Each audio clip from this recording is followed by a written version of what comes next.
pledge.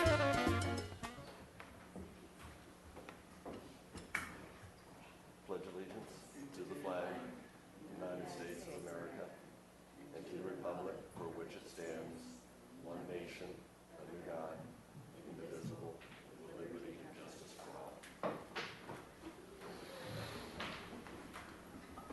We have a nice warm room this evening, don't we? Roll call. Chair Clark, Vice Chair Perry, Here. Commissioner Armbruster, here. Commissioner Lesnar Buxton, Here. Commissioner Longstreet, here. Commissioner Martinez Cohen, Commissioner McGill.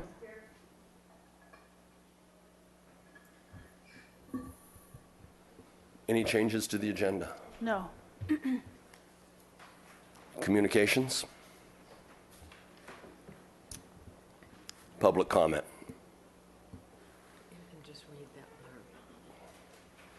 Any members of the public may address the commission for up to 2 minutes on any subject within the jurisdiction of the commission that is not scheduled for public discussion before the commission.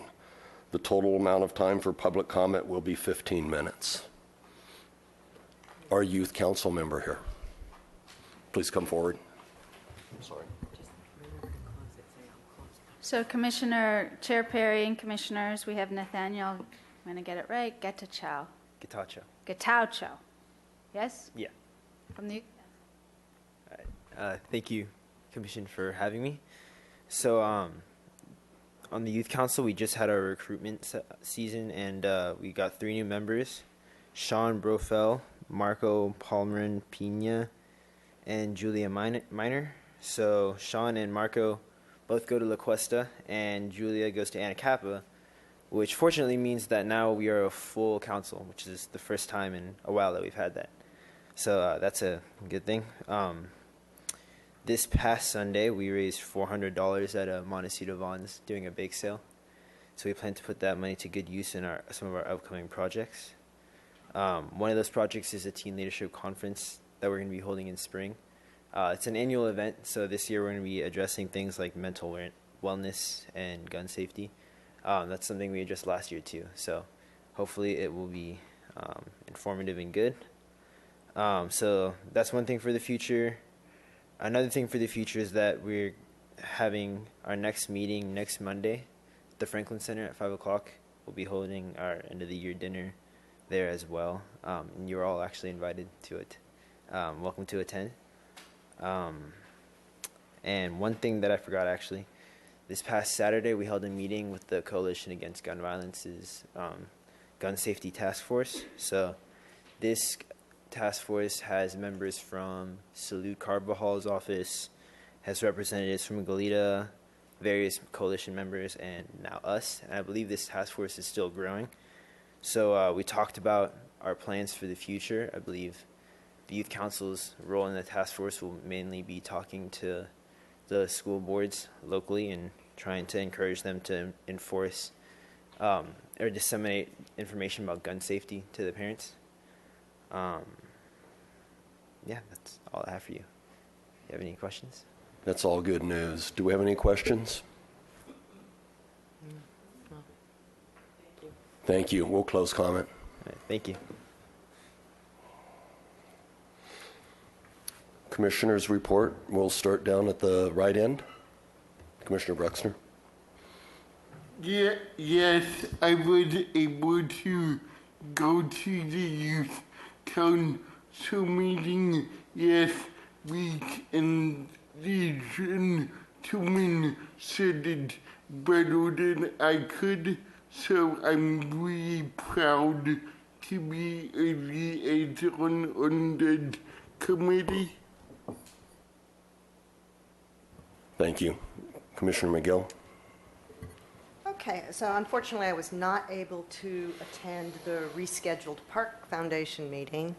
I did attend the police department public workshop on, I think it was November 13th. That was the one at La Cumbra, which I would say there the focus of the people attending was partly on farmers market, largely really trying to get a better understanding of the selection criteria around what was or wasn't put forward as options for the police station.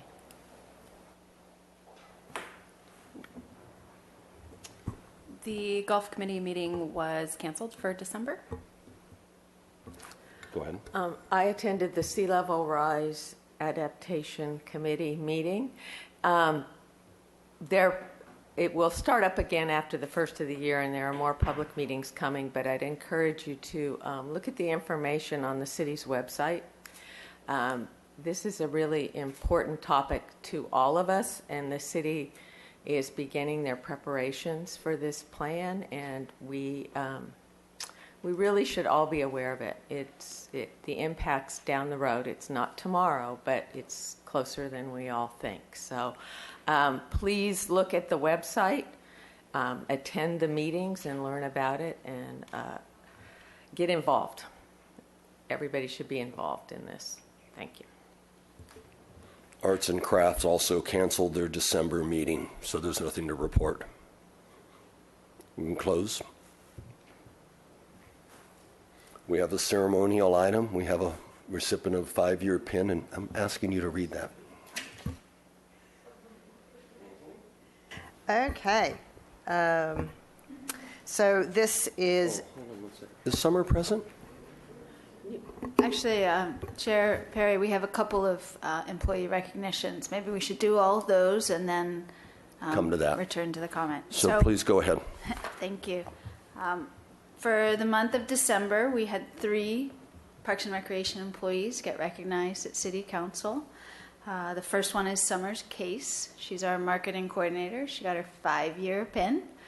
And most of you will know Summers' work through our park map, online presence, a lot of the work that we do for promotions.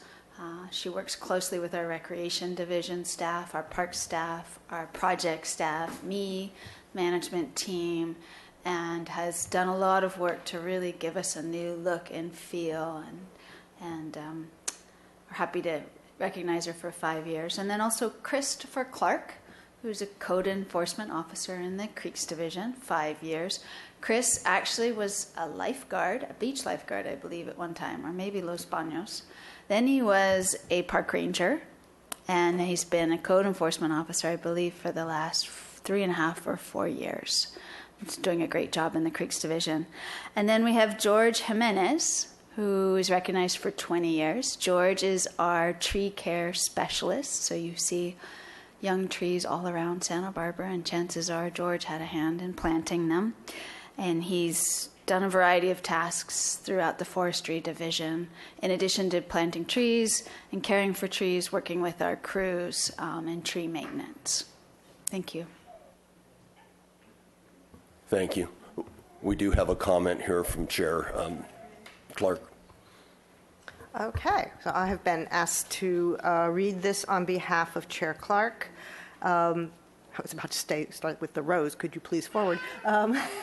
It says, I want to express my gratitude to Summers Case, who over the last 5 years has been a major contributor in rebranding and bringing a fresh, hip look to our parks and recreation advertising, promotional materials, maps, activity guides, and social media sites. Her work reaches across generations to make young and old alike stop and take another look. We are lucky to have her creativity, diligence, and commitment working for the Parks and Recreation Department. Sincerely, Nicole Clark. Thank you for reading that. We close. On to approval of the minutes from the last meetings of November 14th, 2018. I'll move acceptance of the minutes. The second? I'll second it. Any discussion? All in favor? Aye. Opposed? Mr. Downey, Street Tree Advisory. Chair Perry and Commissioners, the first item on your agenda is 2001 Grand Avenue. The trees along here are planted in a situation that they are the city's responsibility to maintain, so these are street trees. They were planted by an unknown person who helped the city expand our urban forest some time ago. They, for a while, were mistreated and over-pruned. The applicant is requesting to remove the trees to make it a more suitable situation. There's 6 of these trees. They are in poor condition. They shade the entire side of the house, planted too closely. Their regrowth is problematic in that if we were to attempt to try and restore these trees, the remaining ones would begin to fall apart. So there's concerns about public safety from a staff standpoint. The applicant also is concerned about a small wall that separates the trees from their yard that is cracked currently, and that the above-ground roots create issues for trip hazards when people get out of their cars. This is at the front of a cul-de-sac where there's very little parking, and most of the people that live back there park their extra vehicles at this location. So it's a little higher traffic than you would imagine at that location. The committee reviewed the application and looked at the trees, and they determined that these were the wrong trees for that location. Their recommendation is to approve all 6 trees on the condition that the applicant replace with street trees. The issue right now regarding species and location is that this one block of Grand Avenue does not currently have a designation. So the committee will be reviewing the tree designation at a future meeting and coming up with a recommendation for you to designate a tree for this block. That will then determine the number and spacing of the replacement trees for this, should you choose to concur with the committee. So again, the recommendation is to approve all 6 on the condition they replant with street trees, number and location to be determined by staff. Do we have any discussion or questions? I guess my main question when I looked at that is the number and particularly the number of trees seems to be a bit vague in terms of how many street trees could the homeowner potentially be on the hook for, and is there kind of a top limit to that? Chair Perry and Commissioner McGill, the number is determined on what eventually gets selected and the attributes of that tree. If it has a wide canopy spread, then there would be fewer trees. If it has a very narrow canopy spread, then there might be more trees. In my estimation, the maximum number of trees that could go back in there would be 4. Any other questions? All in favor? Well, you might make ask about public comment. Do we have anyone for public comment on this? Call for the vote. I'm happy to make a motion for this, to agree with the street tree committee, or with the committee, to approve the removal of the trees at 2001 Grand Avenue. All in favor? I'll second it. Oh, thank you. Second? All in favor? Aye. Any opposed? Next item. Chair Perry and Commissioners, the next item is at Cottage Hospital, the old entrance to the hospital along the 2300 block of Bath Street. As you may be aware, the hospital has been renovated many times recently. One of those renovations is to create a new entrance to the hospital on the Pueblo side of the property, which makes the old entrance at this location less used. The property owner, the Cottage Hospital, would like to change this area and create a garden out of this, close that entrance, and create a garden out of this to provide a respite space for employees and visitors. That would necessitate grade changes and a retaining wall along Bass Street, which would destabilize these trees. The applicant is proposing to replace these with 15 trees, 3 of which will be large, eventually large coast live oaks, so more than make up for the mass of the existing trees eventually. The committee reviewed these trees and determined that it was a reasonable development of the property and recommends approval. I will let you know that the landscape architect is here if you have questions for them about that. Again, the committee's recommendation is to approve both trees. Do we have any questions for Mr. Downey? Public comment.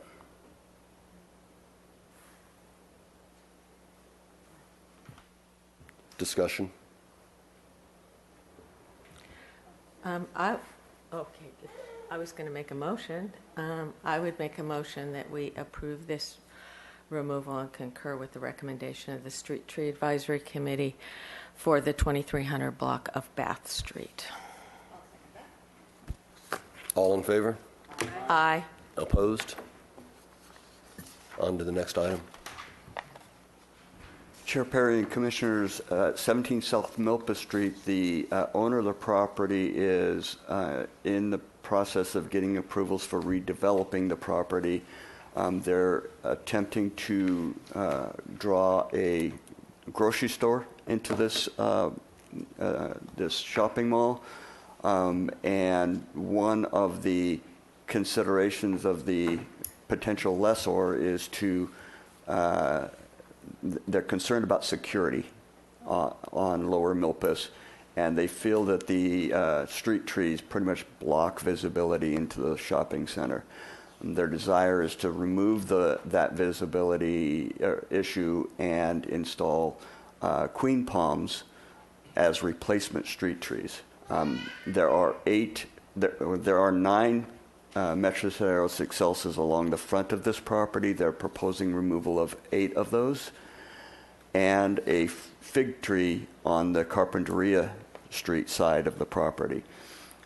Later item on your agenda is a street tree designation to accommodate the queen palms if it is approved to do so.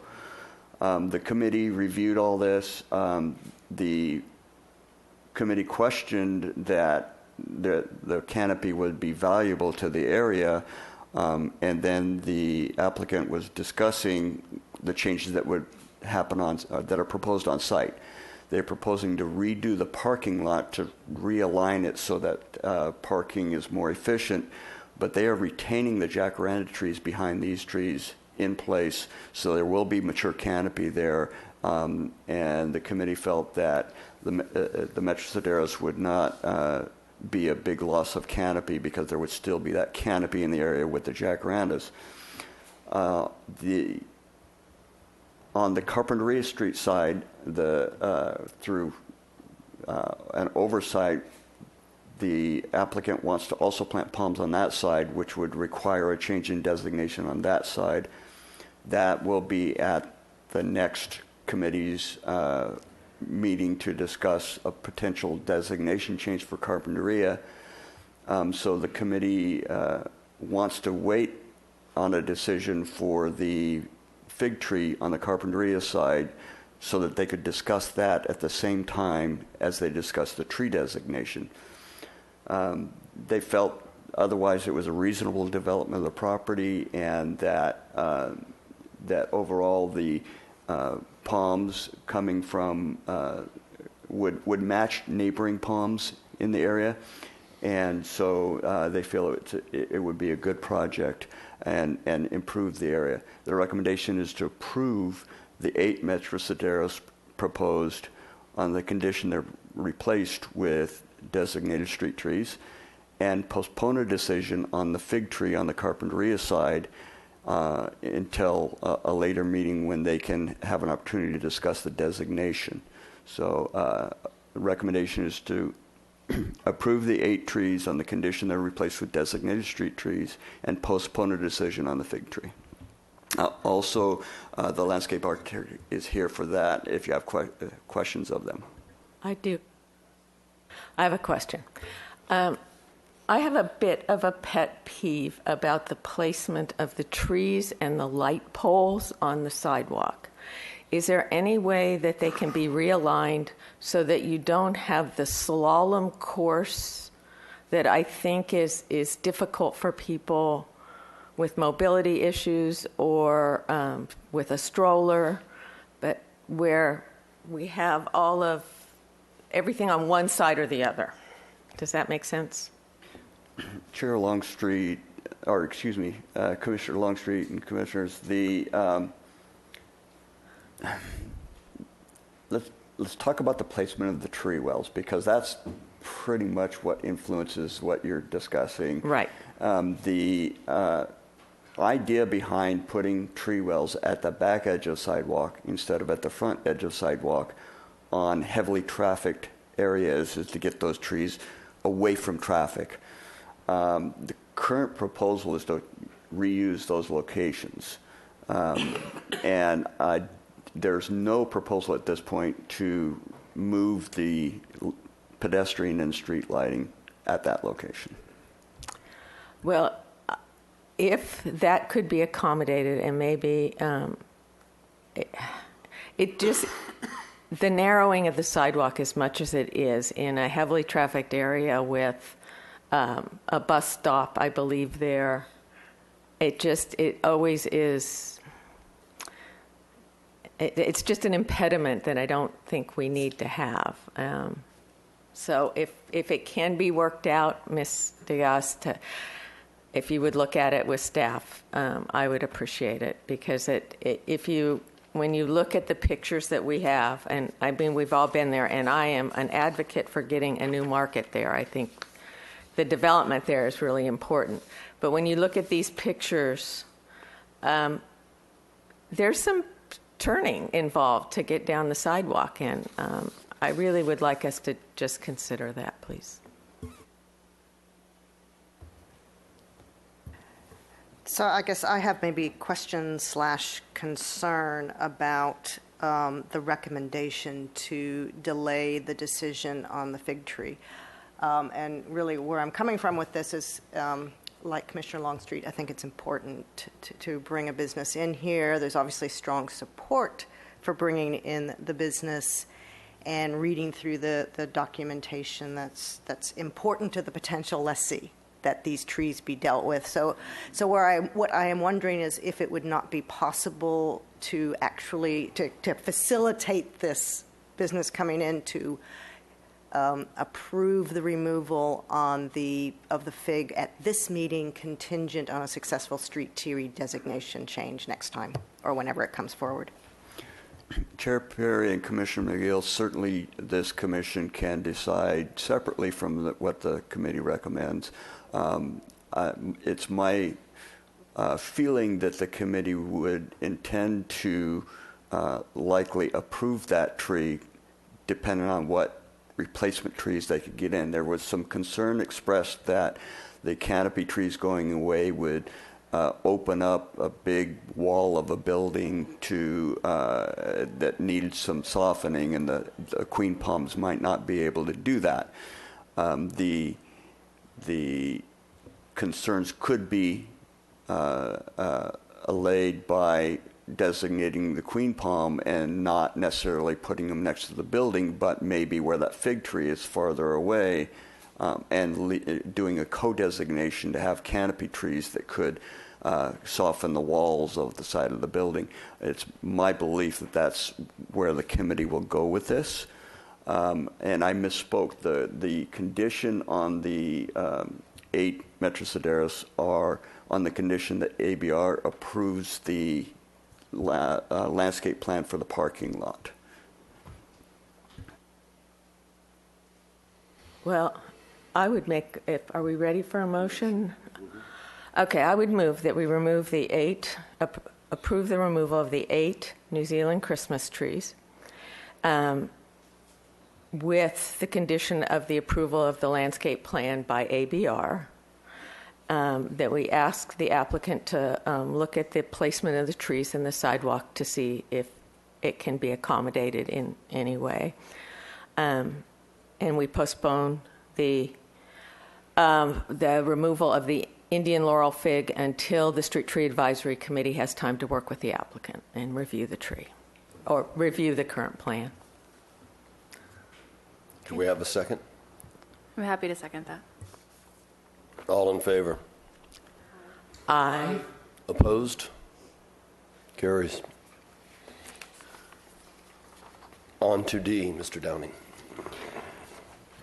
The next item on your agenda is 1460 Crestline Drive. There is a Brazilian pepper tree between the public sidewalk and the wall that has been in decline for about 10 years, according to the applicant. It keeps dying back, and he keeps cutting the dead portions off.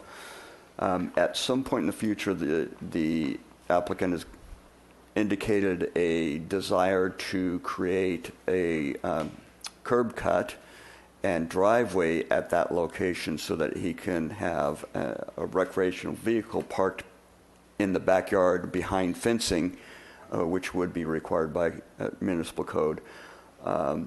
The committee determined that the removal of this tree would not be a loss to the community.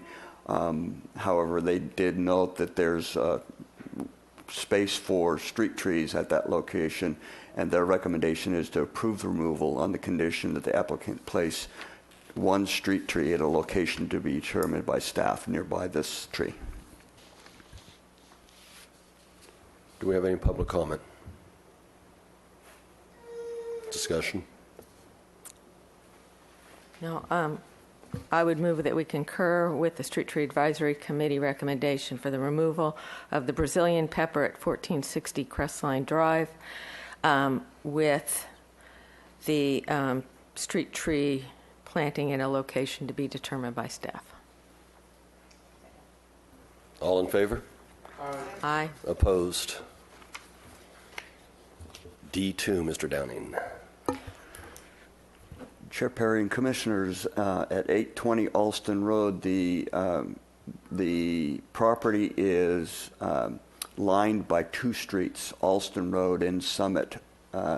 The current driveway configuration causes the applicant to have to back out into Alston Road, and this section of Alston Road is at a location where cars come around a corner real quick from either direction. So they have feared getting hit many times trying to back out of their own driveway. They're wanting to remove this tree so that they can build a driveway on the Summit side of the property, which is much lower traffic. The committee did note that they are discussing planting several oak trees in the old driveway if they're successful in being able to do this, and that it would be a reasonable development of the property. Their recommendation is to approve on the condition the applicant receives a building permit for the new driveway. Any questions? Public comment?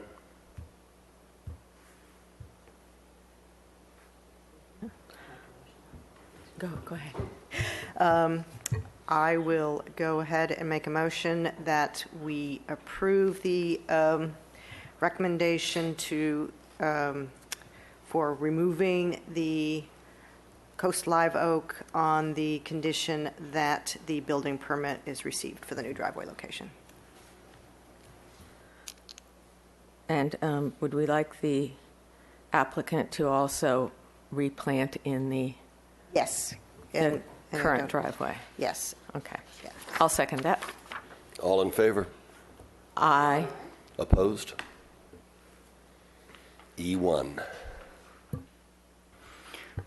Chair Perry and Commissioners, next item is 1825 Mission Ridge Road. There's a line of 5 pine trees. The last one in line is at 1825. The application is for that one last tree.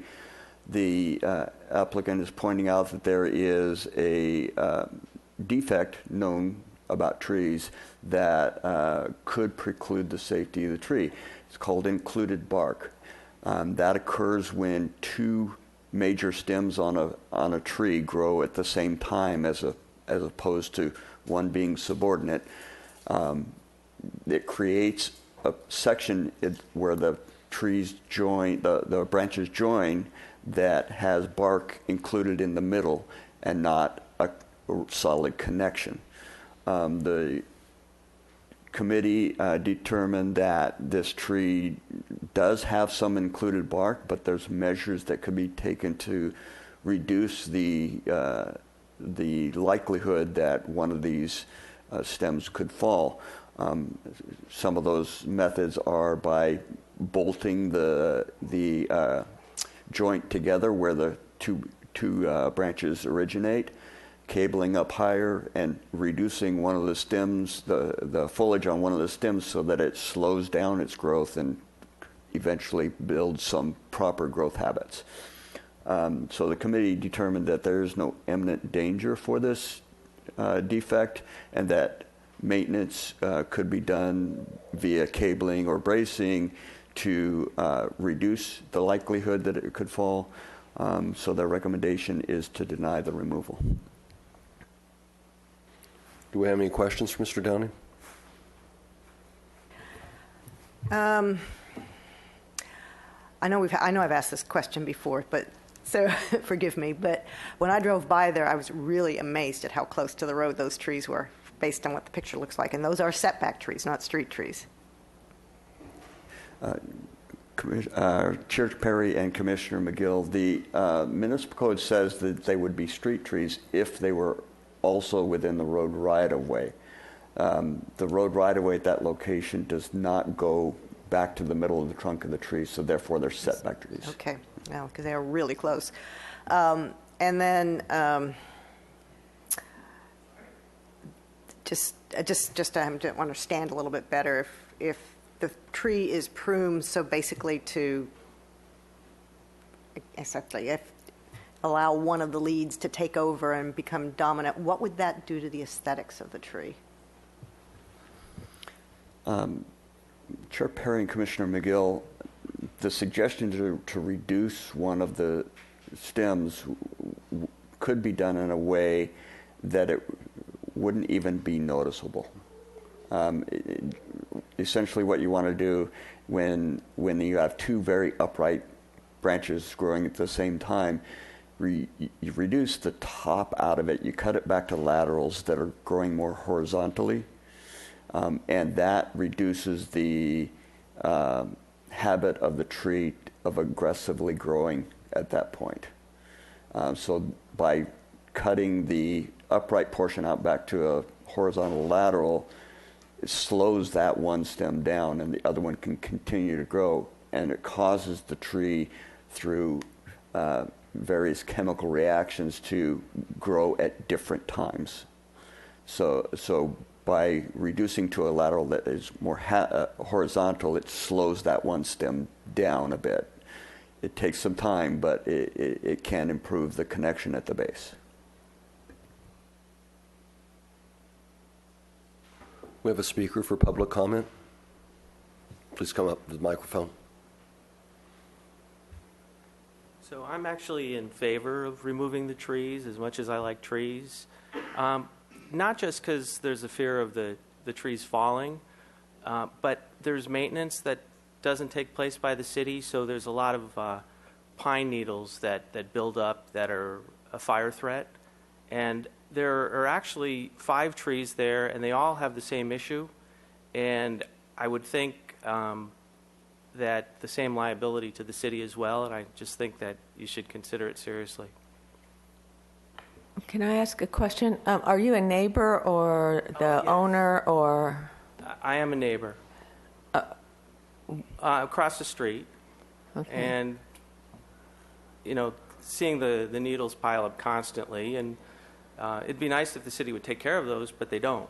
Well, it's not a street tree. It's a setback tree. It's a private tree. Well, there's some debate about that, no, apparently. there's no debate. It's a law.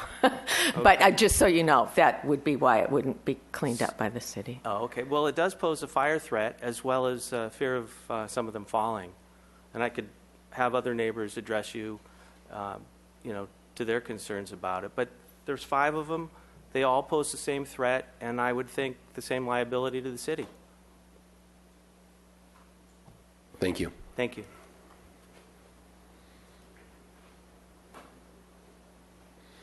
Discussion?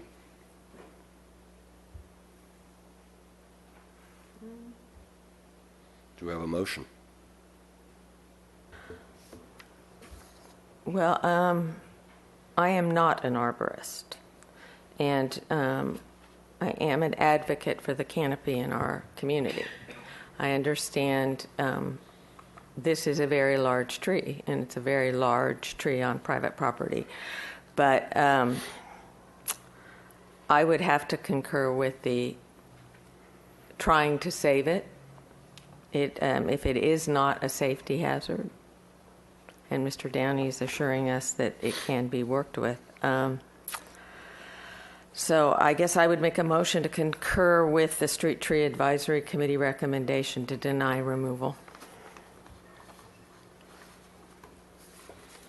I'll second that. All in favor? What? Yeah. Aye. Opposed? Carried. You might announce that our decisions are appealable. Yeah, in these 10 days. decisions are appealable In 10 days to the City Council. within 10 days to the City Council. Thank you. Next. Chair Perry and Commissioners, the Street Tree Advisory Committee did actually meet at their November meeting. There was one item on their agenda. It was not time sensitive, so we elected to bring it to you at this meeting. The 500 block of East Ortega Street is currently designated glossy privet. The 2 glossy privets that are in that block are not doing very well. They're performing very poorly. There's a project that's going in at one of the lots there, and they're going to be required to put in a street tree for that project. The project actually would like to have the tree designation be the Podocarpus gracilior, or Afrocarpus gracilior as it's called now. But the committee felt that the space is too small for that species. And the Catalina cherry actually has a glossy leaf similar to the glossy privet and would do well in the smaller tree wells out there. There are a number of open spaces in this block, and the city would follow up with whatever tree is designated to plant some more trees in this area. But because the tree is performing poorly and this native Catalina cherry has a similar look, the committee recommends that the 500 block of East Ortega Street be changed to Catalina cherry for designation.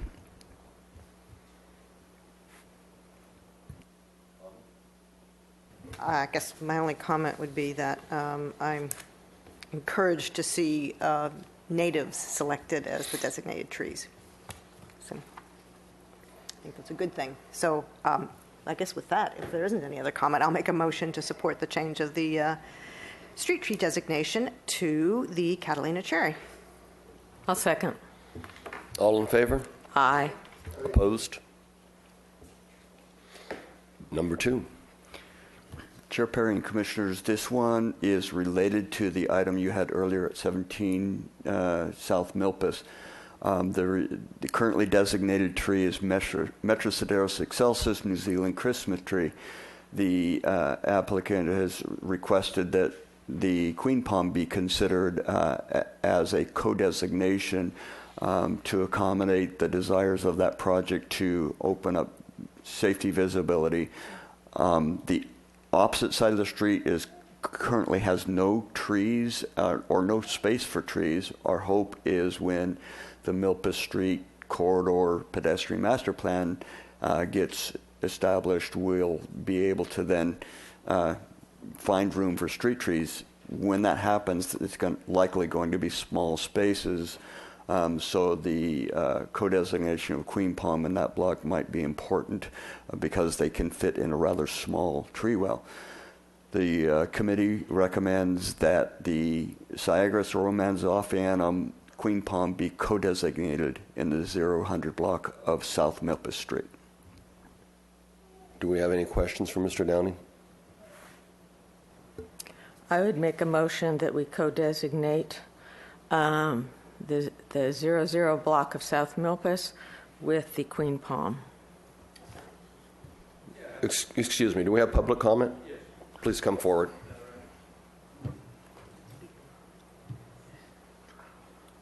Okay, my name is Sebastian Aldana. I'm a East Side resident. I'm about 7 blocks from there. I would support the Queen Palms. And that's a 0-100 block of South Milpas. If you go all the way to Canyon Perdido, that's probably about another 9 blocks. So I would support going all the way to Canyon Perdido. And I know we're just talking about this, but I support your idea for the master plan. And because that would just be a small well, and it just makes sense to put these type of trees in a tight sidewalk area. That's it. Thanks. Thank you. We had a motion started. Yeah, we did. And it's seconded, so we're ready to vote. All in favor? Aye. Opposed? Ms. Zachary. Chair Perry and Commissioners, your director's report is rather short this month, not because we aren't running around doing lots of things preparing for the holidays, but mostly because we are coming to the end of 2018 and city offices close, and wanted to remind you of that fact. Starting December 24th through January 1st. That doesn't mean we all stop coming to work, as you can imagine, because we operate parks year-round. We have a skeleton staff at Los Baños, but just wanted to make sure you knew that we will have Parks Division staff. It won't be fully staffed, doing the basic maintenance that we need to do, safety checks that we need to do in all of our park system, as well as having park rangers available to address any issues that come up. Thank you. Remind people to fill out a form if they want to speak to this issue. Just a reminder, public speakers, if you would please fill out a form and submit it forward for us. Thank you, Ms. Zachary. On to Dwight Murphy. Chair Perry and Commissioners, as you recall, you had a joint meeting with the Neighborhood Advisory Council back in August to review our work effort to develop a master plan for Dwight Murphy. At that time, there was a lot of discussion about the location of the various amenities, and the Commission asked us to do a little bit more work. We're back here today. George Thompson and Rich Hanna will be leading the presentation to show you where we are and give us the go-ahead to take it to council next year, hopefully. Thank you. Thank you. Good evening, Commission. I'm George Thompson, Capital Project Supervisor for the department, and tonight we'll be presenting the revised master plan for Dwight Murphy Field. To review, it seems like yesterday, but it was almost 4 months ago that we were sitting in this room reviewing 2 alternative plans, Concept A and Concept B, with a special meeting of the Commission and the NAC. At the outcome of that meeting, we were directed to work with our stakeholders and the folks, particularly Pony Baseball and the Universal Accessible Playground folks, and come up with a revised plan to accommodate everybody's desires. We did that in September and October and reached out to our stakeholders again, make sure that they're aware of the plan. And in November, we brought that revised concept to the Architectural Board of Review. And we'll be talking about what the plan is. So for reference, this is the existing Dwight Murphy Field.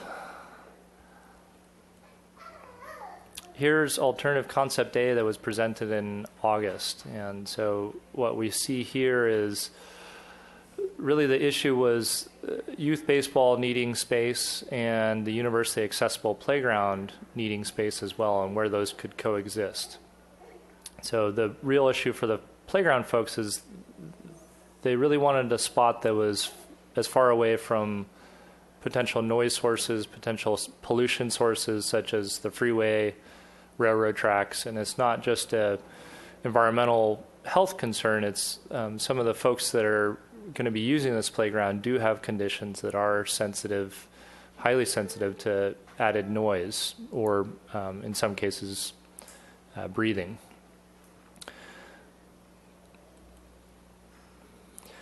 So this is the revised plan, and I'll go through several more detailed images to present the overall project. But essentially what you see here in overview is the field more or less maintains its current position. The baseball field is rotated from the existing softball field, so you're hitting out away from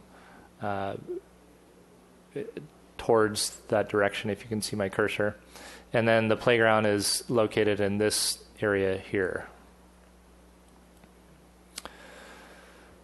This is perhaps an image that we can relate to a little bit more because it has more of a human perspective. So this is, imagine that you're flying over the zoo looking out over Dwight Murphy Field. Here is the playground. And so you can see Cabrillo Boulevard in the background there. This is the entrance into the zoo right here. So the playground would really be the entry point for most folks coming from Cabrillo Boulevard. You would see the playground kind of in that lower depression area as you make your way into the park or the neighboring residential area or to the zoo. You'll notice that as part of the plan, we've proposed angled parking on Ninos Drive. What you can't see very well is a new parking lot that was also part of the original concept plan. And let me just back up real quick to show that. That's in this area, and I'll have an additional image of that just for reference. The restroom is also relocated. It's this little structure right here, and that will be primarily located so that it can accommodate the playground folks, baseball, as well as soccer users. And then we have these two sports fields. Currently, the existing softball field is lit with artificial lights. The soccer field is not. What's proposed here is artificial turf on the soccer field with artificial lights. And then the sports field for the youth baseball is currently proposed to be unlit. But let me just put an asterisk on that comment. We're still very early in the concept stages, so it's not to say that a future iteration that the sports field, both sports fields, could potentially be lit. So looking at the layout, this design does accommodate one large field, such as we currently have at Dwight Murphy, but we've kind of dotted in some lighter lines to show that we could actually have three smaller fields to accommodate either small-sided soccer or youth sports or other sport activities on this surface. As I mentioned, we're looking at the possibility of sport lighting the field, so that would obviously increase demand into the nighttime hours, early evening, potentially up to 10 p.m. And that would really operate as a permit program.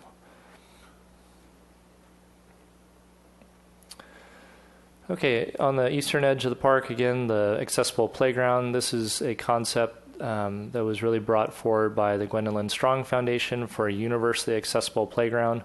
This location in particular really solves quite a few issues. I mentioned the noise issue and air quality and potential effects from Highway 101 and the railroad corridor. But at this location, we also have the ability to take advantage of the natural topography of the park, and particularly at Ninos Drive, there is quite a fall in terms of elevation change from the street level down into the park. The current entrance, pedestrian entrance from the beach, is pretty roughshod. You basically have to scale down a dirt embankment. And this design has a new walkway, arched walkway, that comes to a central element, as well as two sloped walkways that enter into the park. So as you're coming into the park, you have the choice to either enter into the playground, or conversely, you would enter along either of those two sloped walkways and go towards the sports fields or towards the zoo. This is the youth baseball field that's proposed. It's primarily designed for ages 10 and under, so it's a smaller field. We would have dugouts, backstop, and so forth, but we're not proposing to have a permanent home run fence. And the reason that we're not is there is this large grass area that can be used for other activities when baseball is not happening. A home run fence would potentially preclude some of those activities from happening. And then here's the restroom location. Some details on the restroom. We'll have to accommodate more disabled restroom units than typically we would, just by the fact that we're designing a universally accessible playground. And we'll also have to look at some issues of how we get the sewage down to the main line. In terms of landscaping, we are looking at additional tree canopy as not only to soften the built environment, but also looking at neighboring effects of noise and light. Establishing a perimeter line of trees could help with that. So I just mentioned noise and light, but parking is also one of the key issues. We do have quite a few uses in the neighborhood that really drive up the parking demand. We know the zoo is one, adjacent businesses, hotel guests, visitors to the beach, and so forth. And so some of the design proposals that I've mentioned so far include the angled parking along Ninos Drive, expanding this parking area at the top of the screen here. So you can see as you drive in, there would be 2 full rows of circulation with now 4 rows of parking. And the proposal still is, if you remember back in August, to change the direction of the driveway so that as you enter into the park, it's a one-way only drive. But let me point out that this parking lot would have 2-way circulation. So as you're coming around this corner, it would transition to one way out to this parking lot area. Okay, so next steps, we've got a tentative city council meeting in late January of next year, next month. And we're going to be presenting the master plan. This will be the first time that city council has formally looked at the plan. We currently don't have budget in the current fiscal year to advance the plan. So basically from the council meeting, unless they direct us to come back and approve additional funding, we won't be doing additional work on that. It's the next stages, though, would be technical studies, soils, parking, and lighting. And then there's going to be specific design of park amenities and the right-of-way. And there are some specialty design areas, such as the sports fields, playground, and public improvements. As we go to the next phase of design, when we do get funding, I just want to be clear that there's a lot more work that needs to be done. This project is in the early stages. So we still have a lot of community access decisions that need to be made. We have to go back to our architectural board review. They were very favorable in their concept review of the plan, but we have to go back for final design review and formal concept review. We're going to be going to the planning commission, getting a coastal development permit, and then obviously as we work through the final design, we need to look at feasibility, costing, and potential phasing of construction. The current budget for the concept design included $133,000 for RM Design Group. They really led the public engagement process, and you saw them at various meetings. They've done a good job of really capturing the intent of the workshops and what the community wanted and presenting in a visually dynamic way.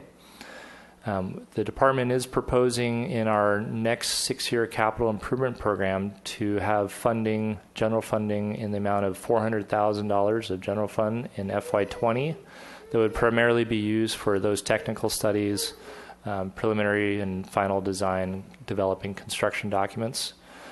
We are also including about $100,000 in the 6-year capital program as unsecured grant funding that would contribute to that design.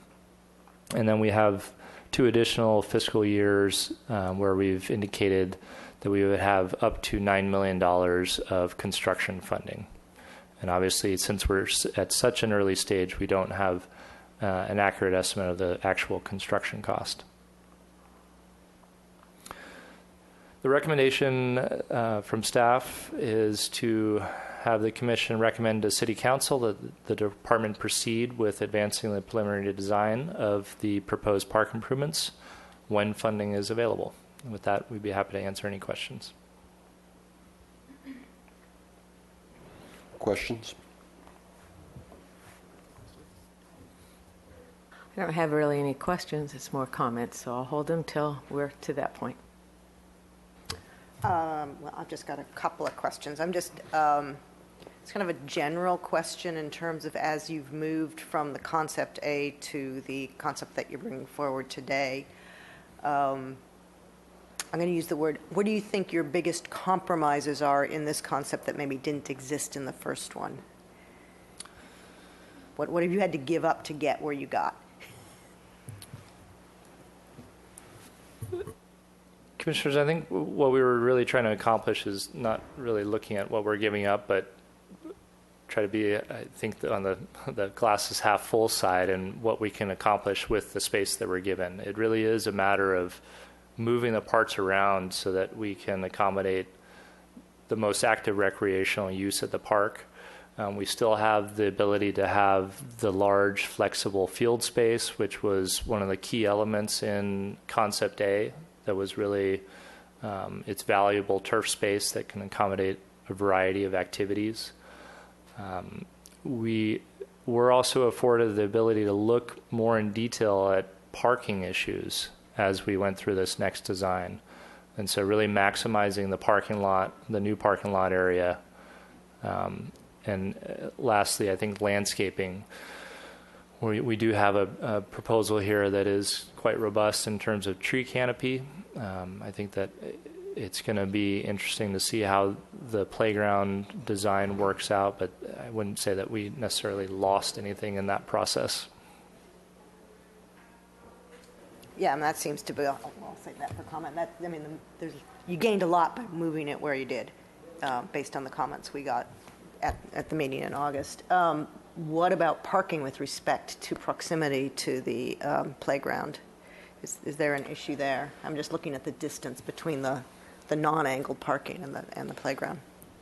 Commissioner, so in particular, when we're looking at parking for the accessible playground, we really need to be looking at van spaces, accessible disabled parking spaces, and what may not be apparent is this whole row is currently in concept designated as accessible parking spaces. It's a fairly short walk to the entry area, and one of the proposals for the garden, for the playground area, is to have an emphasis on this walk. So it's not just walking from A to B, but as you're going through this area, there's a concept on the table to have a sensory garden walk. If you're familiar with that term, it creates a palette of plants and signage and an educational opportunity. So there is some benefit there. And then they very quickly slid by we need to look at sewage, which in my very limited experience, fortunately, with it, can be a very big thing, a very big challenge. Where you are with that? Commissioners, it can be a big challenge, and I'm sorry I didn't go into detail about that, but if you do want to hear about it, I'd love to talk about it. The sewer main is closer down towards the railroad tracks, and so it is quite a distance to get down there. But what we are looking at in a very, I would say, conceptual way on this project, but at Bonet Park, we have basically an on-site sewer lift that could be a potential solution for this area, because there is a sewer main right in the roadway here. And so that would be a very short distance. So as we get on the next phase of design, that'll be a costing analysis that we'll do. We have one speaker slip for public comment.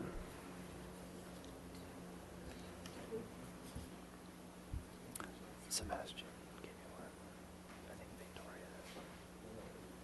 Come on up, please. Hello. My name is Megan Salas, and I am the Pony Baseball Board President. And I just wanted to say that I really love the new design. I think that it takes into account all of the needs of all the organizations who use this park. PONY stands for Protect Our Nation's Youth, and I feel like this park is really doing a good job of that.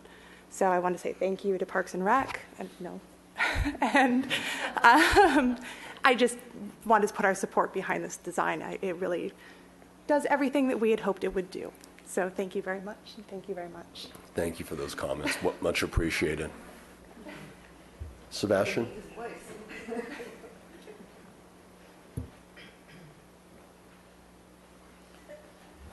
Hello, Park and Rec Commissioners. My name is Sebastian Aldana. Again, I'm a Eastside resident, probably about 1.5 miles from that park, and work about another 1.5 miles south from there. I attended all the meetings, and I'd like to thank George and Rich, and because everything that's there is accurate, and that's what the people that attended the meetings, that's what they wanted. So I'd like to thank you guys. One thing I would like to add, and I know it was pretty much mentioned on every meeting, is coming from Milpas, going towards a zoo. If there could be a study there, because I know on the next steps list, I did not see anything about transportation or circulation or anything. My idea was to make it a one-way going towards the zoo, one way with a bike lane, and just so one way, one lane with a bike lane. And then this way, there's people who want to go on the bike, they got room, whoever's going over there has one lane. And then also on the north side of Calle Puerto Vallarta, to put a sidewalk all the way to the zoo, along with pedestrian lighting. That would be the north side of Calle Puerto Vallarta. I know on the south side, just recently they completed the project of putting sidewalk for about 3 blocks, which is good, but it's the north side is still needed. And then by putting a sidewalk, you could possibly even have parking right there along the tracks a little bit. 2 minutes. That's it. Thank you very much. Thank you, Sebastian. Okay. Discussion? Oh, we have another speaker. Chair Perry, Victoria Strong from the Gwendolyn Strong Foundation would also like to speak. Thank you. Sorry.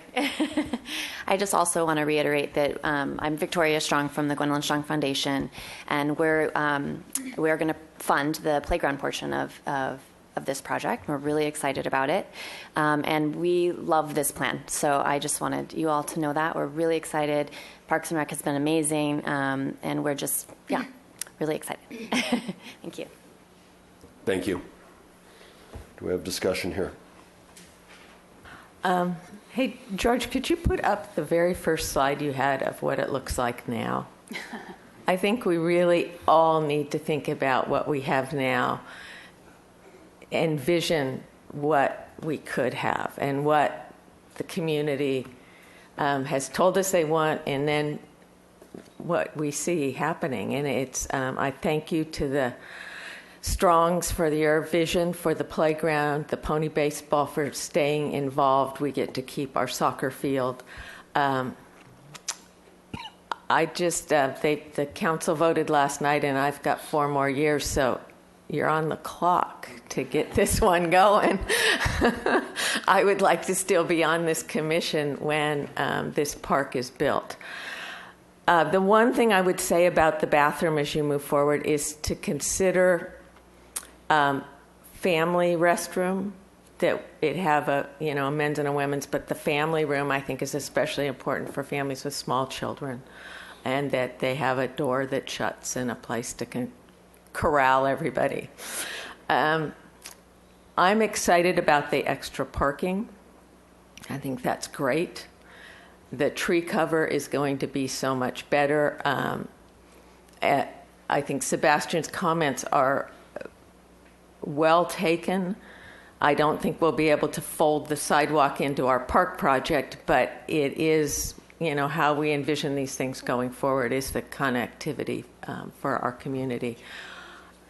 Thank you for all the public meetings. Thank you for everyone who attended and gave your input on it, because it's only grown to be so much better of a project. And I am really excited. And thank you for all your hard work, everyone who's been involved. So I think looking at that, we can have it so much better. When ABR looks at it, I know there is discussion about the artificial field, but I think at some point, someplace in our community, we need to try this, because we can't go 4 months of the year without the field. We just can't. We don't have enough. We didn't have enough when I joined this commission 23 years ago and we did our field study. And a funny thing, we haven't grown as a community in 23 years. I mean, the space is the space we've got. So I am supportive of trying it somewhere. No, it's no one's favorite thing to deal with, but I think we have to do it for our community to be able to play.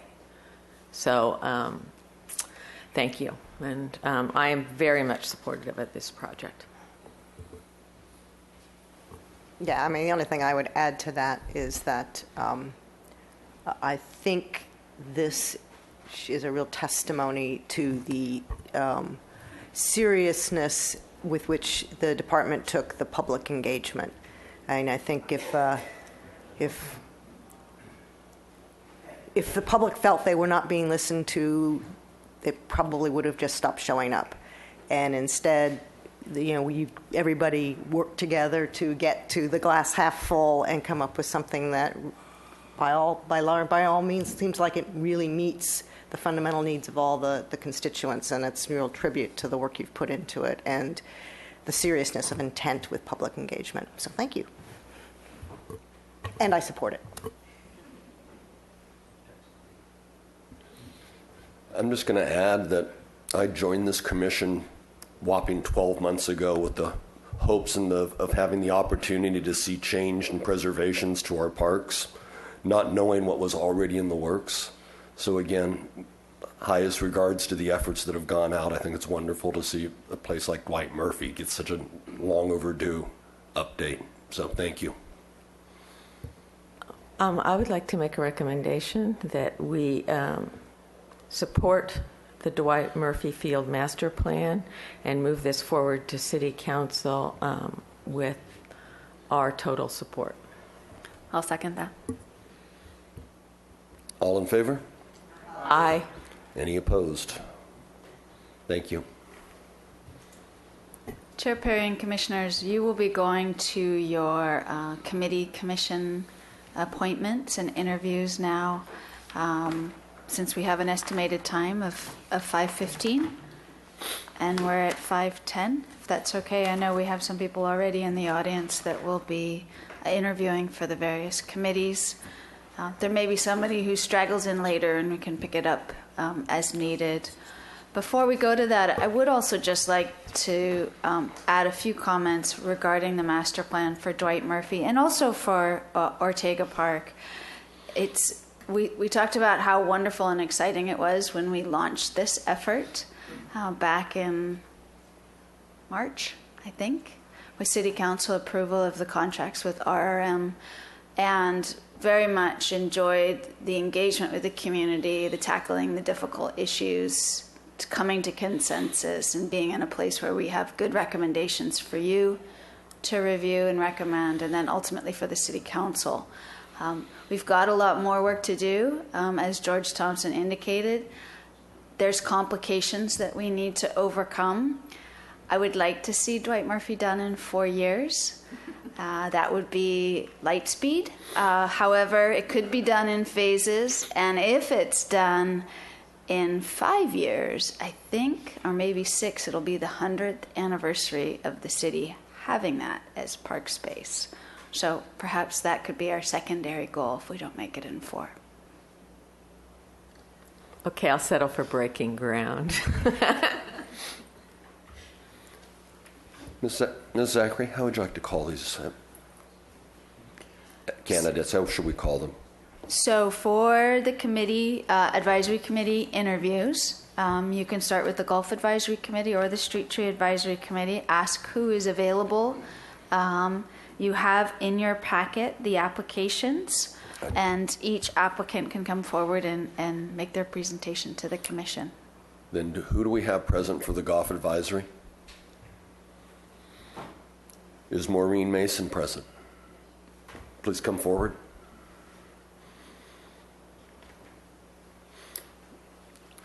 Each applicant will be given 2 minutes to say their piece. I don't really have anything new since it's been about 12 years. So what would you like to? Whatever you'd like to share with us. 59 years of playing golf and 59 years at Santa Barbara Municipal. I love the way it's being run. Our members are all enthusiastic about the club. And we're trying to get new members, and I think what they're doing with the golf course is certainly going towards that end. That's about all I have. You've just taught me a lesson. Oh, by the way, I'm a poster woman for wearing your hat.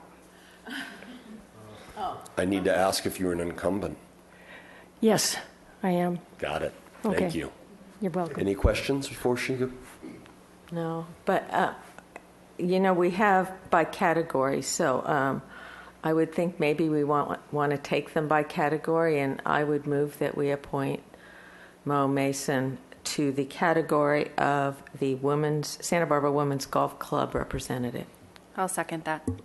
Thank you. All in favor? Aye. Opposed? Michael Woodward?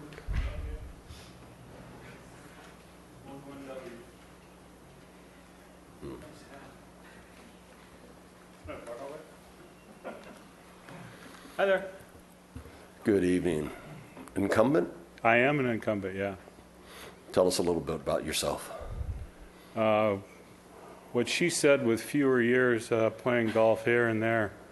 I don't know. I've enjoyed being on the GAC, and I've learned a lot, and I think it's, it's moving forward. We got a lot of good things planned, and I don't know. I think it's moving in the right direction. So, do we have questions? I think I'm a member at large, right?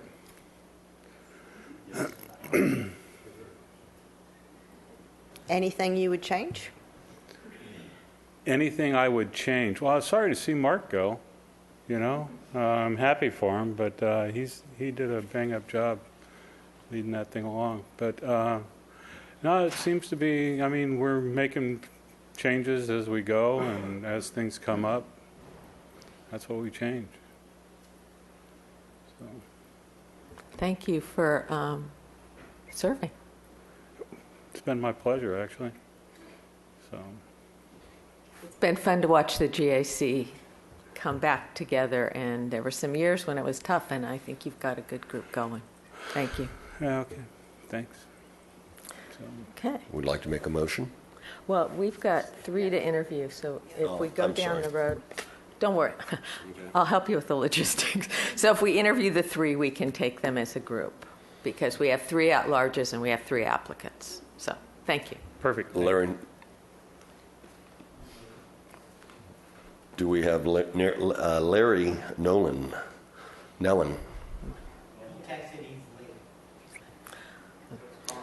Frank? Beeler, thank you. I'm really not sure what to say. I've been playing golf for 65 years. I'm a single-digit handicap. I really enjoy that course. I've seen some changes over the years with the course. I think there are some other changes that need to be made. Watering, sand traps. As you play day in and day out, you get to see things that you have opinions about, and so that would be what I would offer as a background, having played a lot of golf over the last many years. I have a master's in social work, which I don't use anymore, but did a lot of administration, et cetera, along the way, and supervision, actual clinical work. So I have a kind of a mind that takes a look at what I see around me and tries to be practical and accommodating to all interests. So I would really enjoy being on this advisory committee. Questions? Have you attended any of the Golf Advisory Committee meetings? I have not.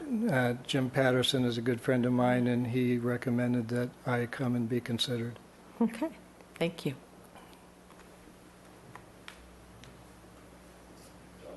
John Craig?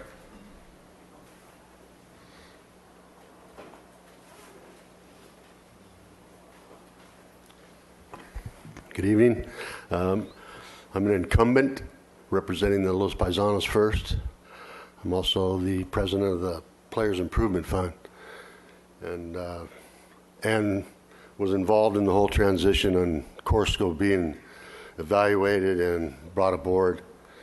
And I'd like to continue to see the efforts that they put in and we're putting in together. And I think it's going real well. So that's all I have to say. Questions?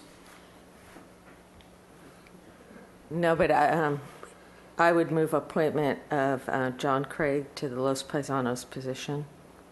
I'll second that. All in favor? Thank you. Dominic?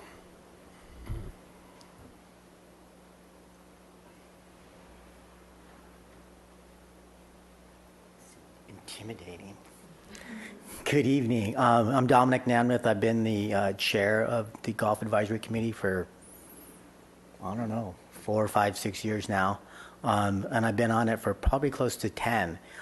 And it's really just a reflection of a personal rule that I have, that I don't allow myself to complain about anything I'm not willing to work to fix. And so I've seen a lot of changes at Muni, and hope to see some more. We're in a good financial position, so it'll be fun times with a little bit of money in our pocket to do some fun stuff. So if you have me, I'll stick around. Questions? Motion?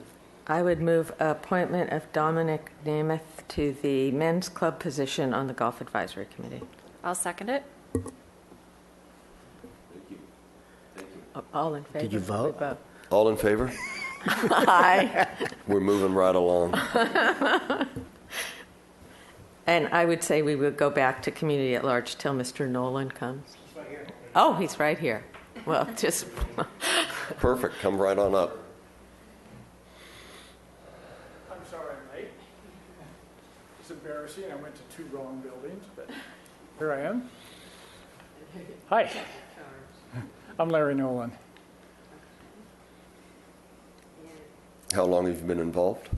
Well, this is my second time on the board. I was on the board, say, 10 or 15 years ago, and then I've been on for the last period of time. I've also served on the Players Improvement Fund committee during this last term. I used to put on the senior tournament at Santa Barbara Golf Club, but I've now turned that over to Corsico. They're doing a great job, and I really appreciate what they've done.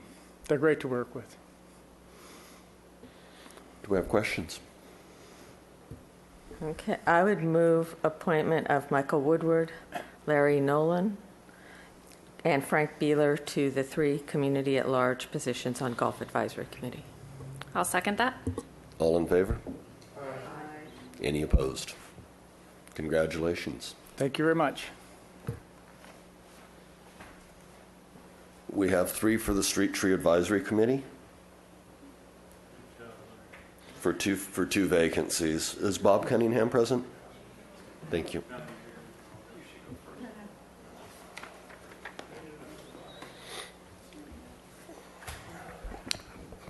I was willing to defer to my colleague, Maury, but I'll go ahead. Thank you.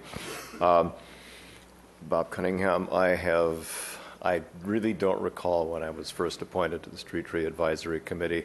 It's been a long time. I'm involved with trees pretty much every day of my life for the last 40 years. I really enjoy the meetings.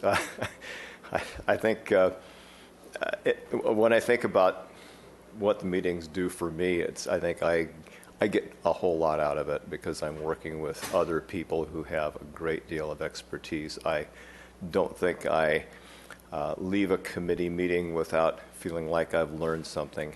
And I really appreciate the fact that we have a public that is interested in abiding by the rules and following our laws and applying for removals and consideration of street tree changes and so on. We live in a beautiful town, and I really take great pride in being part of protecting our urban forest. I would love to do this until I drop. So I've said my piece. Thank you. Might be able to accommodate that. No. Do we have questions? Thank you. Thank you. Maury Treeman? Good afternoon. Maury Treman it is. And I believe this is my 5th term on Street Tree Advisory Committee. I find it extremely personally satisfying. The decisions that we have the opportunity to influence reverberate for many years, much beyond our lifetime. And I find that extremely exciting and humbling. I find it interesting that we are balancing the interests of individual property owners with the public domain and their needs and interests, the community interests.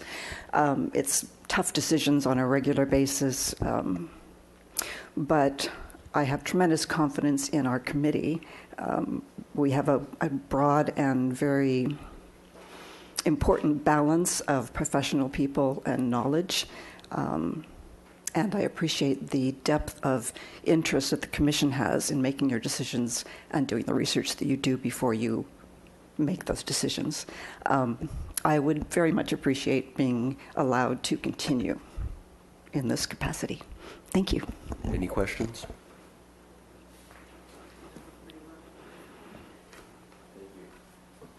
Anthony Namola?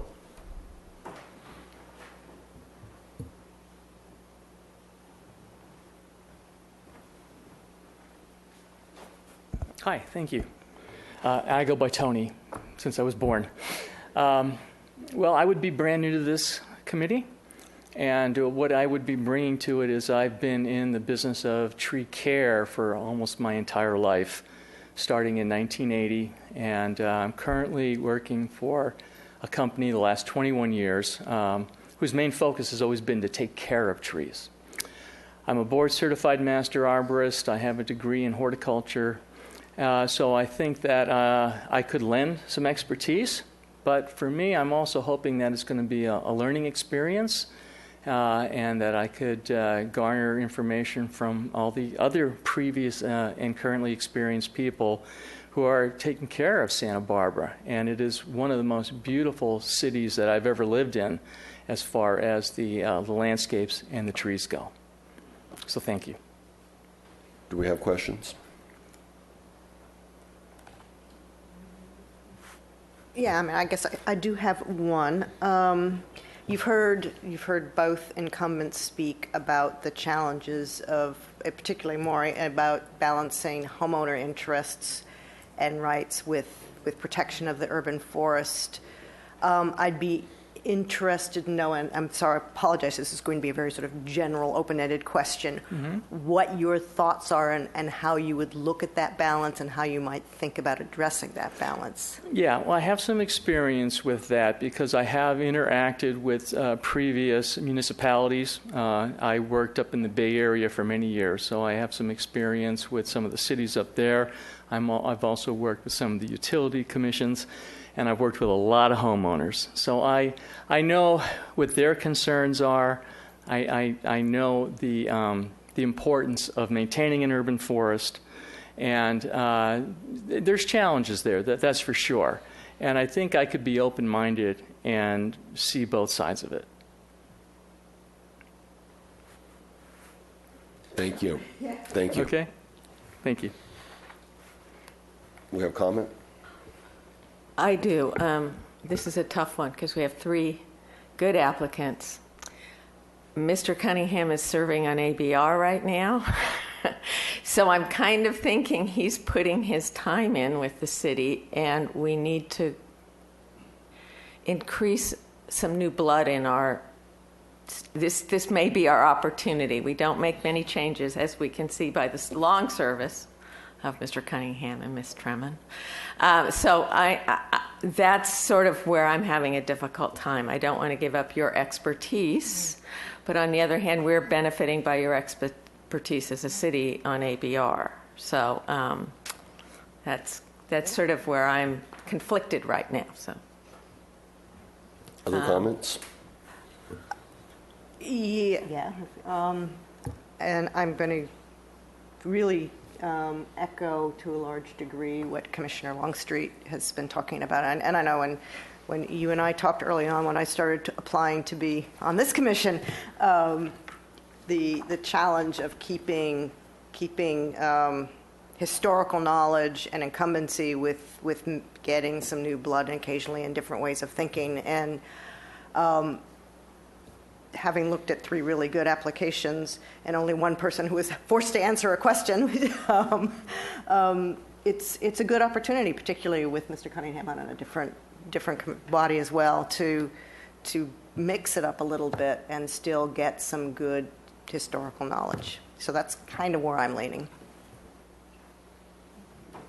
So we get to make a tough decision here. Yes? Is there an opportunity for us to speak to some of your comments? Not really. I mean, I don't know. Do we do that? It's entirely up to the commission how you choose. Yeah, maybe. How you choose to ask more questions of the applicants or carry on your discussion and decision making. I'm interested enough to hear what you have to say. Thank you very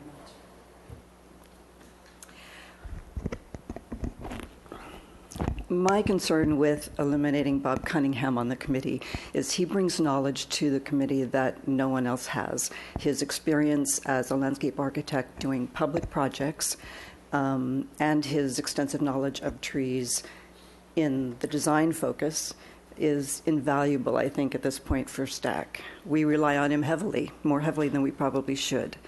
And if you would like new blood, I'd prefer to step down myself rather than lose Bob Cunningham. Thank you. Thank you. May I comment on the comment? Go right ahead. I was going to say the only issue with that is we actually have some strong support coming for you staying on the committee. From, in particular, Chair Clark sent us some supporting words. I'm going to start down at this end and ask you to vote for your 2 candidates. There has to be a hot seat. Chair Perry and commissioners, if as you can conclude your discussion, you can also consider following how the council does it, and that each individual indicates the 2 candidates that you would choose, and the ones with the most votes essentially are appointed to the committee. Thank you.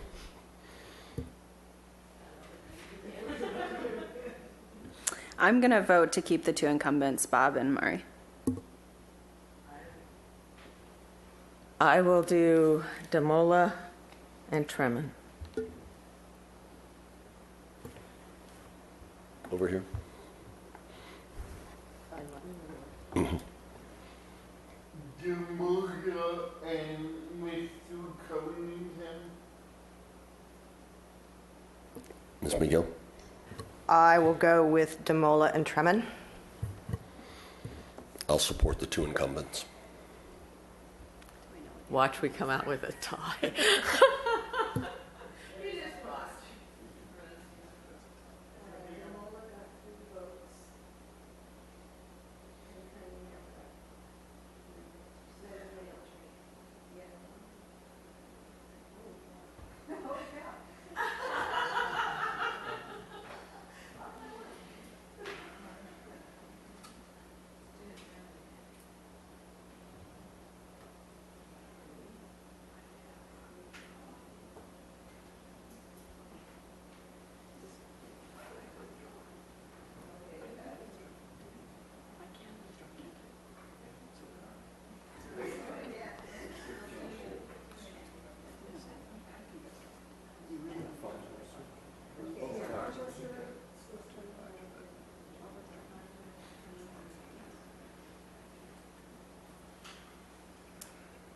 So I understand that I have the option to withdraw my name.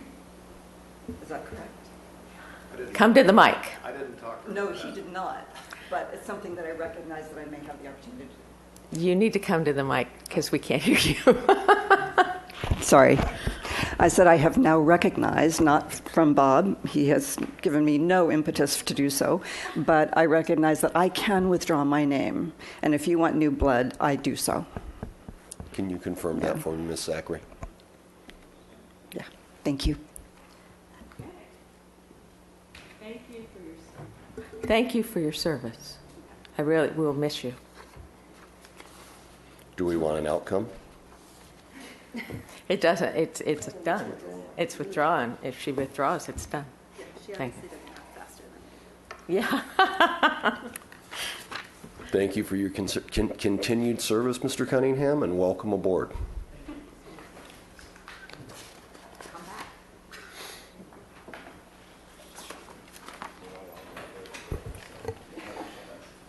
Ready for adjournment?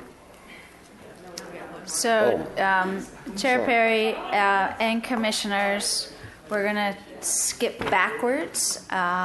We have Susan Bardick and Sarah Knowles from our Recreation Division, specifically from our Facilities and Special Events section of Recreation, to give you a presentation on the work effort of the staff there and how it fills out the programs and services that we provide to residents and visitors to Santa Barbara.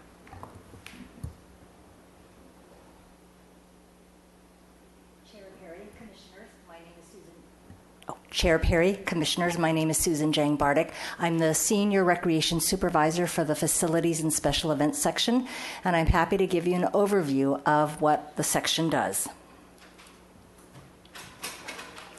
We have 4 program areas in our section. First, we handle rentals at 6 indoor buildings and 2 neighborhood centers.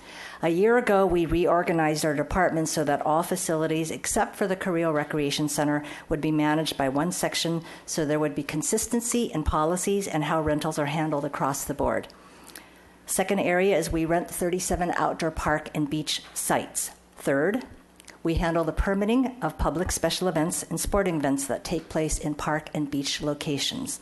And fourth, we are the department that handles the permitting of commercial photography and film shoots that take place throughout the city. Of the 8 indoor buildings that we rent out, 3 are located along the waterfront: the Chase Palm Park Center, Casa Las Palmas, and the Carousel House, which is our newest facility in our inventory as of April of this year. Other indoor buildings we rent are the McKenzie Center, which was remodeled in March of 2017, the Ortega Welcome House in Ortega Park, and the Louise Lowry Davis Center, which is at the corner of Victoria and De La Vina Streets. We also have other buildings under our management: the West Side Neighborhood Center and the Franklin Neighborhood Center. The West Side Neighborhood Center also has a commercial kitchen that is rented by caterers and other commercial food preparers.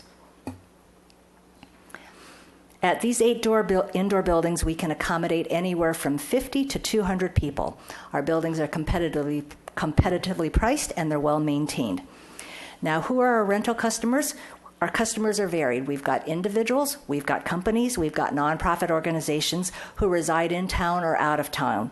Staff put in a lot of time and effort with these rentals to answer questions about the facilities, calculate correct fees, make sure rules and regulations are followed, make sure facilities are continually cleaned, repaired, and maintained, and they schedule setup and monitoring staff to work the rental events. We've had more than 1,600 rentals at these 8 facilities this calendar year, 2018.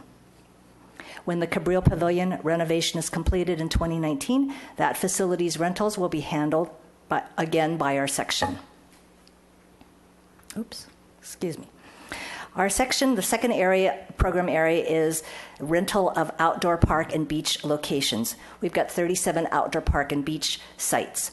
22 of them are picnic sites. And picnic sites are defined as locations with picnic tables, barbecues, and generally they're near a playground. We've got picnic sites at Alameda Park, Oak Park, La Mesa Park, and Ledbetter Beach, to name a few. There are approximately 650 picnic site rentals per year. We have 15 wedding and private gathering sites. Wedding and private gathering sites are open areas of grass or beach that require renters to bring in their own tables, chairs, canopies, and other decorations they need for their events.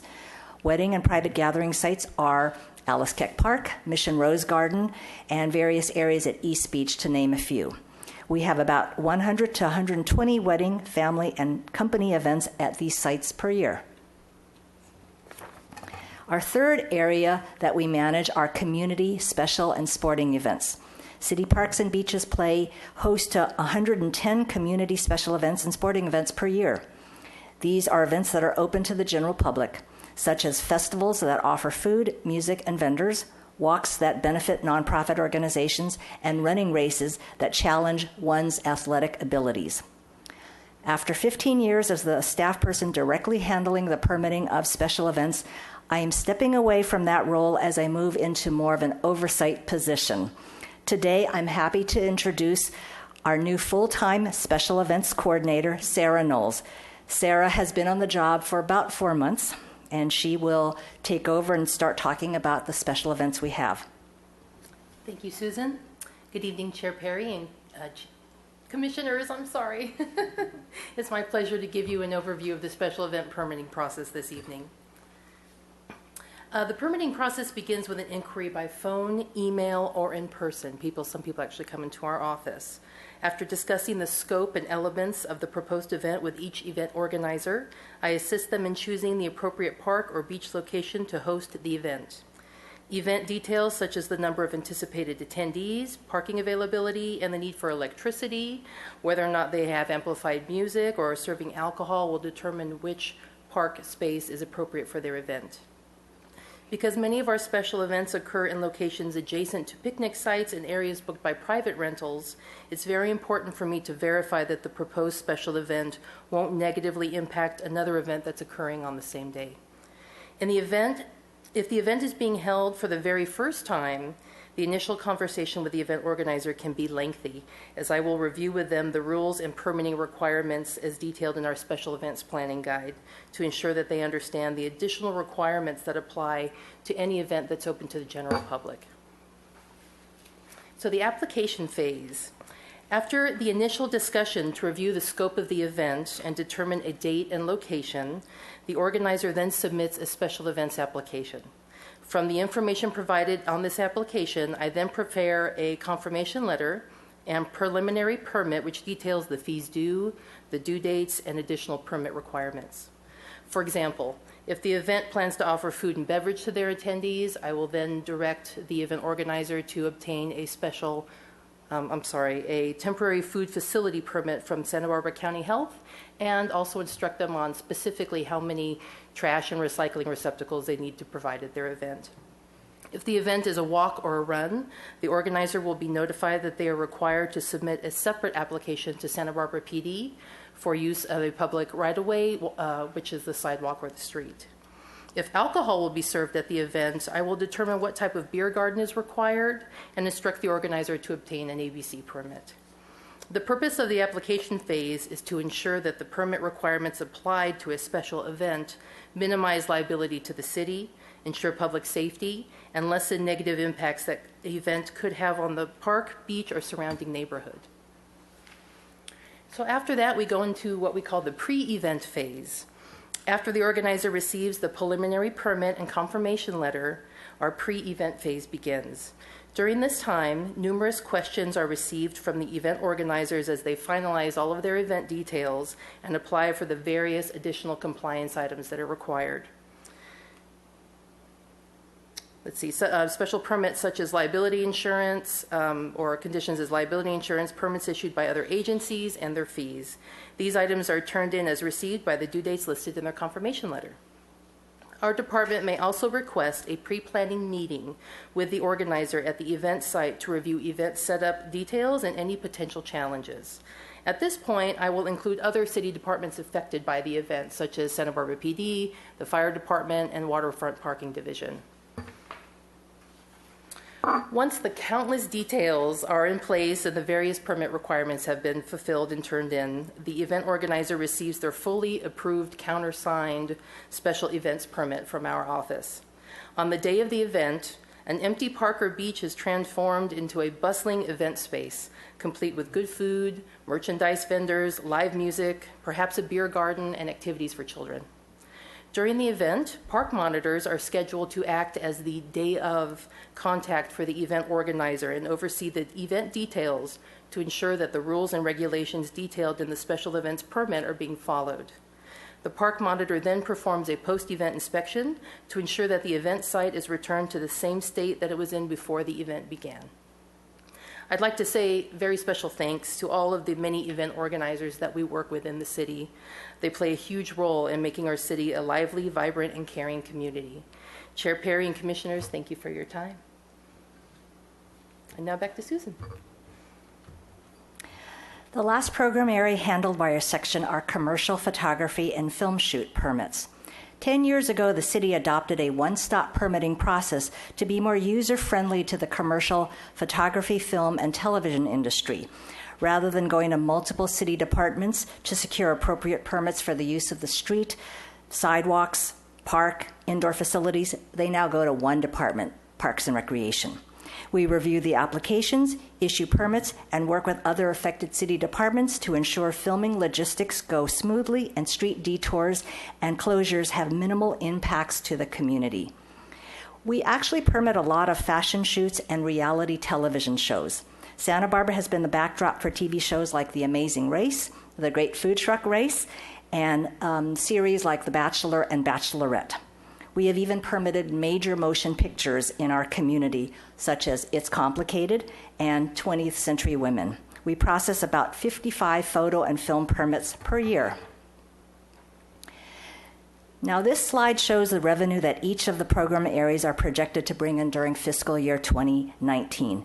It's a total of over $638,000 in revenue for the department. In case you're wondering, the Facilities and Special Events section has 4 full-time staff at the Davis Center, plus we're supported by 1 full-time staff at the Westside Neighborhood Center and 2 staff at our main administration office on Laguna. They all help us to be a very successful section for the Parks and Recreation Department. That concludes my presentation. I'd be happy to answer, Sarah and I would be happy to answer any questions you may have. Commissioners, any questions or comments? Thank you for all you do as a resident. I really appreciate it. My question is, yes, I went to the French Festival for the first time and noticed that every place to buy food or refreshment had a table at least 8 feet up in the air. I had to reach up and grab my food, and this would be impossible for someone with a disability.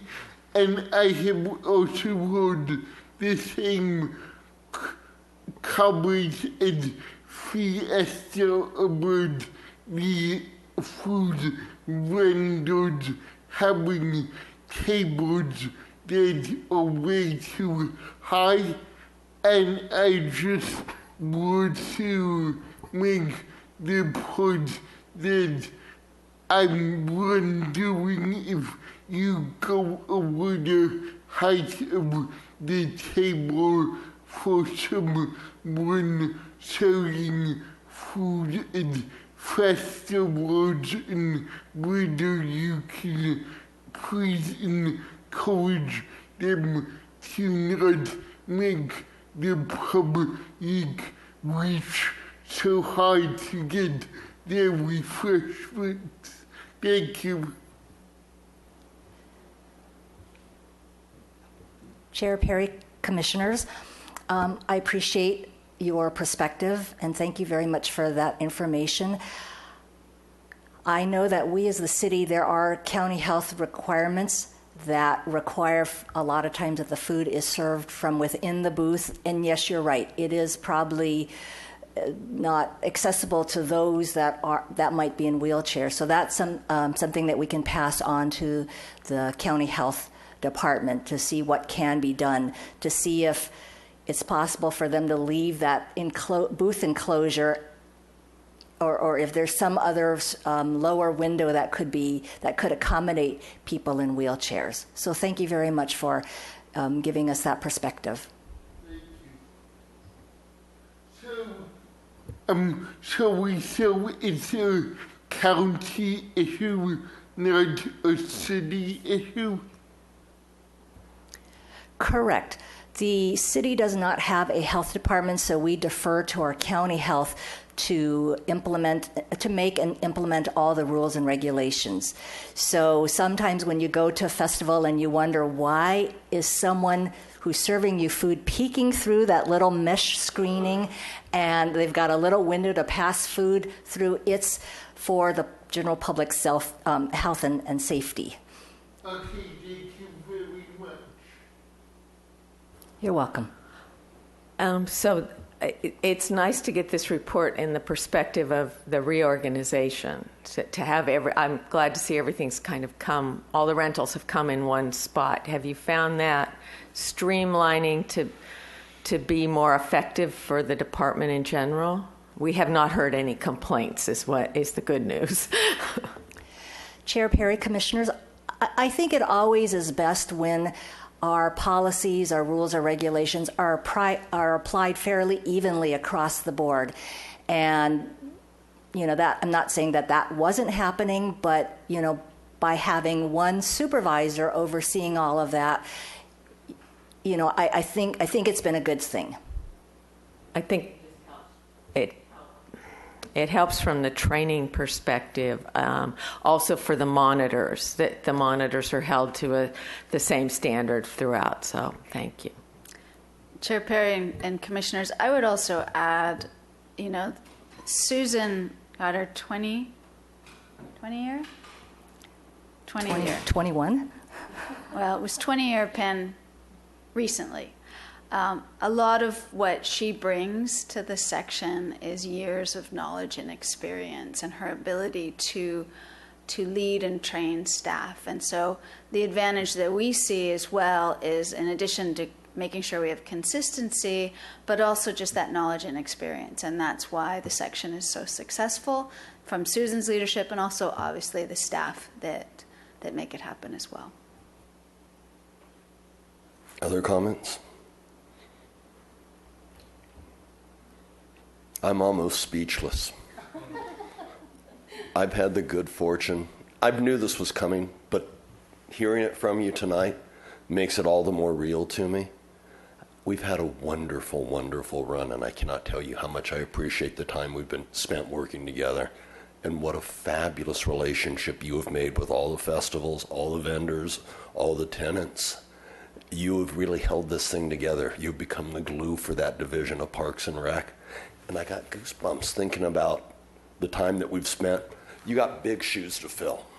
She had to beat up on me, and she did very well at it.